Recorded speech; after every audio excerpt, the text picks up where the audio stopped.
Et maintenant, puisque Mehdi va laisser sa place à Christophe Jursac, qui est le managing partenaire de Cantonotation. Merci beaucoup. On va laisser Christophe rentrer.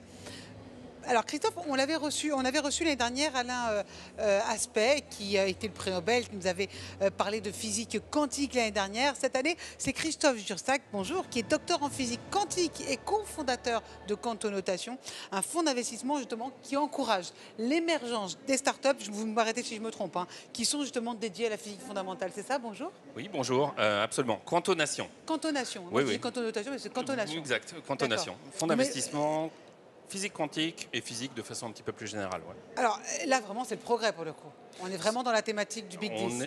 On est complètement dans la thématique de Big. Et ce que j'ai dit tout à l'heure, je pense que c'est important. Il faut faire attention, c'est des technologies qui promettent beaucoup, mais sur lesquelles il y a beaucoup de challenge à expliquer comment ça fonctionne, le temps que ça va prendre à arriver sur les marchés. Le concept de hype est particulièrement pertinent pour le quantique. Et les gens se font un peu des illusions parfois. Il faut avoir une grosse expertise technique. Et si on maîtrise ça, et c'est ce qu'on fait avec le fonds, je pense, j'espère, je pense qu'il y a des vrais enjeux et des vrais trucs intéressants à faire. Mais alors pourquoi c'est important pour les entrepreneurs de se mettre à la physique quantique? Ce qu'il faut, c'est pour, en particulier aussi les investisseurs, je dirais, et les entrepreneurs, le challenge avec ces technologies, donc la physique quantique qu'on utilise dans ces startups dans lesquelles on investit, on a fait 32 investissements, ça sert à beaucoup d'applications pour le calcul quantique. On fait des ordinateurs plus rapides, consomment moins d'énergie, qui vont chercher des applications dans le domaine de la médecine, développement de médicaments par exemple, dans le domaine de l'énergie, des matériaux nouveaux, dans le domaine de l'optimisation.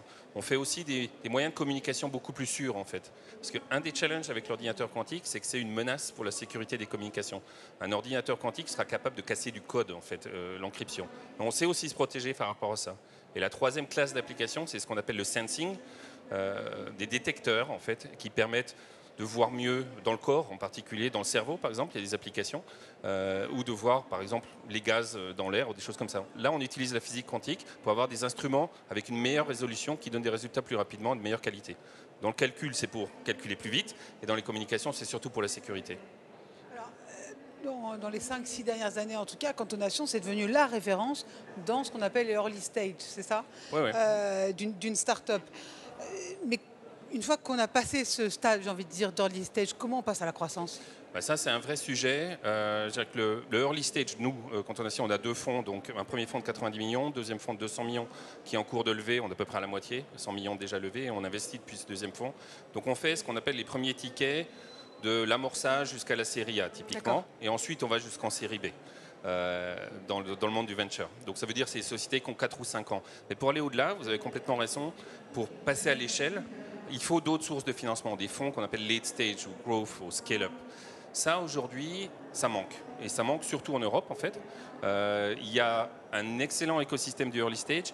Il n'y a pas encore un écosystème du late stage pour des technologies deep tech. Et ça, c'est quelque chose sur lequel on veut travailler dès l'année prochaine, en fait. Une fois qu'on aura bouclé ce deuxième fonds encore early stage, on veut développer un véhicule d'investissement ambitieux, peut-être 500 millions, 600 millions, voire plus, je ne sais pas.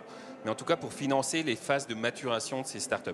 Ça, c'est hyper fondamental. Sinon, l'Europe aura pas, et la France n'auront pas les moyens de garder ces sociétés. En fait. La France, elle fait la révolution quantique au bon moment ou pas? Vous êtes présent aux États-Unis, donc vous avez peut-être du recul. Oui. Oui. Non, la France et l'Europe, on est complètement dans les temps. Bon. Je pense que c'est les technologies qui ont émergé.